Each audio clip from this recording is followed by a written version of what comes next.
എല്ലാവർക്കും നമസ്കാരം. ഇന്ന് അനിഴം നക്ഷത്രത്തെക്കുറിച്ചാണ് പറയാൻ പോകുന്നത്. അനിഴം നക്ഷത്രത്തിനെ അനുരാധ എന്ന് പറയുന്നു. ദൈവ ചൈതന്യത്തെ അനുഗമിക്കുന്നവൾ എന്നാണ് അർത്ഥം വരുന്നത്. വില്ല് പോലെ കാണപ്പെടുന്ന 9 നക്ഷത്രങ്ങൾ ചേർന്നതാണ് അനിഴം നക്ഷത്രം. ചിഹ്നം അലങ്കൃത കവാടമാണ്. ഒരു കവാടം അലങ്കരിച്ചു വച്ചിരിക്കുന്ന രീതിയിലുള്ളതാണ് ചിഹ്നം. ഇഷ്ടദൈവം ഭദ്രകാളി മന്ത്രജപവും ദുരിതങ്ങളെ ഒഴിവാക്കുന്നു. കൂടാതെ സുബ്രഹ്മണ്യനെയും ധർമ്മശാസ്താവിനെയും ഭജിക്കുന്നതും വളരെ നല്ലതായിരിക്കും. സുബ്രഹ്മണ്യ സ്വാമിയെ ധർമ്മശാസ്താവ്. ശനിയാഴ്ചയും അനിഴം നക്ഷത്രവും ചേർന്ന് വരുന്ന ദിവസം നീരാജനം തെളിയിക്കുന്നത് വളരെ നല്ലതായിരിക്കും. അനിഴം നക്ഷത്രം പൂർണ്ണമായും വൃശ്ചികക്കൂറിൽ വരുന്ന ഒരു നക്ഷത്രമാണ്. അനിഴം നക്ഷത്രക്കാരുടെ ജനനം ശനിദശയിലാകുന്നു. ദേവത എന്ന് പറയുന്നത് മിത്രൻ, അതിനെ മൈത്രൻ എന്നും പറയുന്നു. ഗണം ദേവഗണം, യോനി സ്ത്രീ യോനി, ഭൂതം അഗ്നി, മൃഗം മാൻ, പക്ഷി കാക്ക, വൃക്ഷം ഇലഞ്ഞി, അക്ഷരം വു, മന്ത്രാക്ഷരം ശി, റജ്ജു മധ്യറജ്ജു.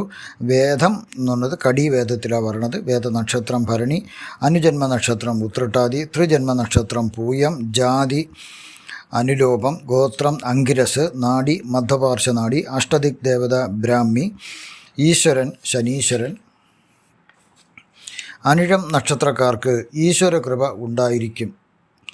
പൊതുവെ എല്ലാ നക്ഷത്രക്കാർക്കും ഉണ്ട്, എന്നാൽ ഈ അനിഴത്തിന് കൂടുതൽ ഈശ്വര കൃപ ഉണ്ടായിരിക്കും. പൊതുവെ ഇവർ സഞ്ചാരപ്രിയരാണ്. വിശപ്പും ദാഹവും സഹിക്കുവാനുള്ള കഴിവുണ്ടായിരിക്കുകയില്ല. വിശന്നു കഴിഞ്ഞാലും ദാഹം തോന്നിയാലും അവർക്ക് വേഗം ഭക്ഷണവും പാനീയങ്ങളും കിട്ടണം. ചെറുപ്പകാലത്ത് നിയന്ത്രിതവും സന്തുഷ്ടവുമായ അന്തരീക്ഷത്തിൽ വളരുവാൻ കഴിഞ്ഞില്ലെന്ന് വരും.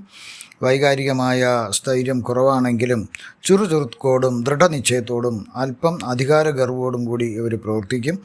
ഏറ്റെടുക്കുന്ന കാര്യം ഏത് രീതിയിലായിരുന്നാലും പൂർത്തീകരിക്കുവാൻ സാധിക്കുന്നവരാണിവർ. എപ്പോഴും സത്യസന്ധത പുലർത്തണമെന്നില്ല. സത്യത്തെ ജയിക്കാൻ ഇവർ അസത്യവും പറയും.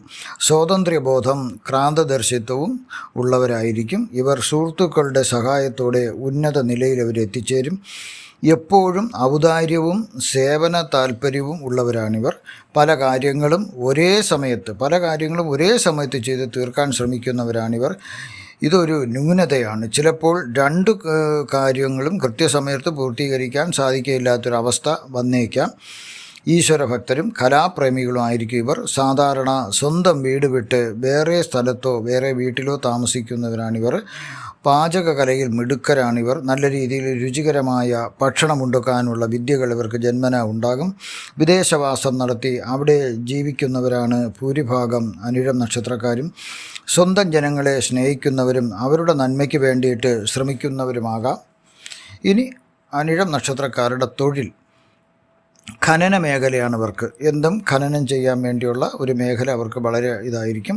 ഭൂമിയിൽ നിന്ന് കിട്ടുന്ന ധാതുക്കൾ, രത്നങ്ങൾ, പാറകൾ, കല്ല് ഇവയും ഓയിൽ, കൽക്കരി മുതലായവ ഖനനം ചെയ്യുന്നതിനുള്ള ജ്ഞാനം ഇവർക്കുണ്ടായിരിക്കും. ഈ ധാതുക്കൾ പരിശോധിച്ച് അവയുടെ മൂല്യം കണക്കാക്കാനും ഇവർക്ക് കഴിവുണ്ട്.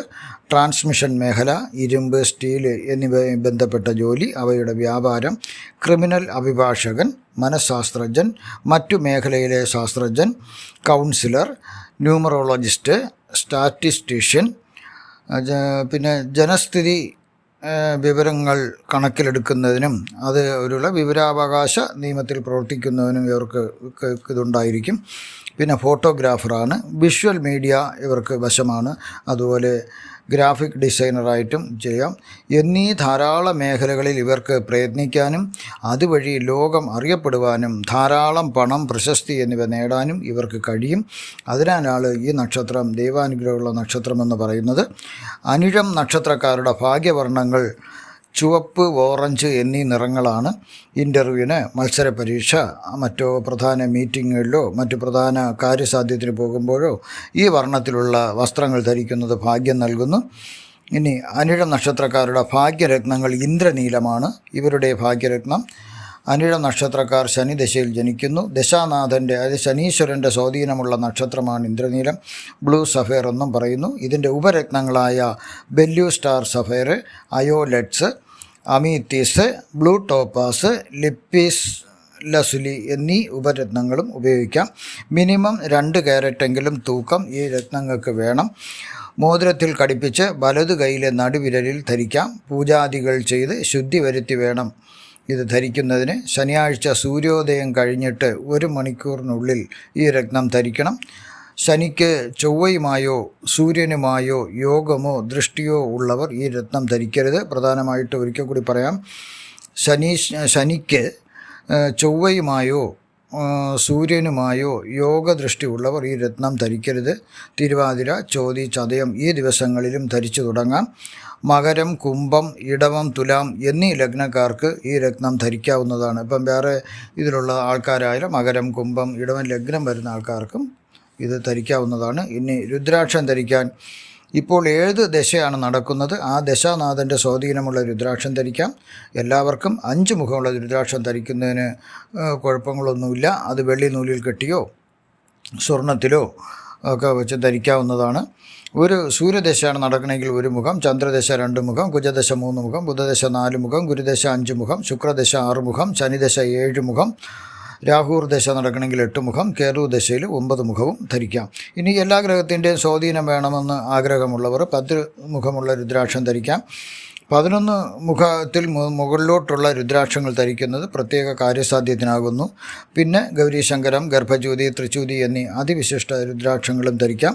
ശിവഭഗവാന്റെ കൺപീലിയിലെ വേർപ്പുതുള്ളികൾ ഭൂമിയിൽ വീണാണ് രുദ്രാക്ഷ സസ്യങ്ങൾ മുളച്ചത്. ഈ സസ്യത്തിൻ്റെ കായ് കുരുക്കളാണ് രുദ്രാക്ഷമെന്ന് പറയുന്നത്.